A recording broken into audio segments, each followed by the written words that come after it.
الو. الو. انا مش بتصل بيك، انا بتصل عشان اكلم ابني وبنتي اطمن عليهم. ولا انت كمان خلاص هناك بقى قعدتك هناك نسيتك للموضوع ده ومش عايزاني اكلمه؟ لو سمحتي سيب التليفون واديه لحد من العيال اكلمه. خد يا بنتي كلام ابوك. الو يا بابا، ازيك يا بابا؟ يا حبايب بابا قلبي يا عمري، عاملين ايه؟ العالم دي بتعمل معاكم ايه يا قلبي؟ نسوك ابوكم؟ نسوك ابوكم ولا لسه؟ بيقولوا عليا ايه؟ قولوا لي بس بيقولوا عليا ايه يا حبايبي؟ محدش جاب سيرتك هنا خالص. محدش جاب سيرتك هنا خالص. ما بيجيبوش سيرتي خالص؟ ازاي انا ما بيجيبوش سيرتي خالص؟ يعني مش موجود انا ولا ايه؟ معتبريني مش موجود؟ يعني ايه ما بيجيبوش سيرتي؟ مش فاهم برضه. قلبي بيكح ليه يا عمري؟ بيعملوا ايه؟ بينضفوا بقى ودخان وقرف وتراب والكلام ده كله؟ معلش يا حبيب قلبي، معلش، الف سلام عليكم يا رب. مبسوطين يا قلبي ولا مش عارفين تتبسطوا؟ احنا مبسوطين هنا. مبسوطين؟ طبعا. ما انتوا خلاص نسيتوا ابوكوا بقى، ابوكوا مش موجود، لازم تبقوا مبسوطين.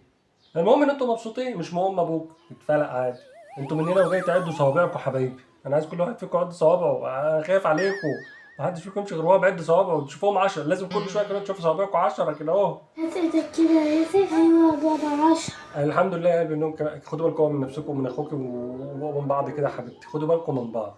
حاضر، خلي بالك انت كمان من نفسك. ولو في حاجه كلميني في ثانيه هتلاقيني عندكم، بس شاوري كده يروح قلب بابا انت واخوك. بابا بعد اذنك ينفع تبعت لنا فلوس بعد اذنك عشان فلوسنا خلصت. لا ايه يا قلبي فلوس؟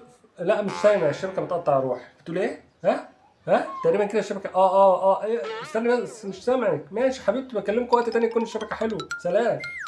الفلوس يعني. رسالة لكل أب وكل أم، لو بينكم خلاف خلوه بينكم. الأولاد ملهمش ذنب وما ينفعش يدفعوا تمن زعل ما كانوش سبب فيه. الأب عمره ما يبعد عن أولاده، والأم عمرها ما تحرم عيالها من أبوهم. الأولاد مش ورقة ضغط ولا وسيلة للانتقام، ارحموا قلوبهم.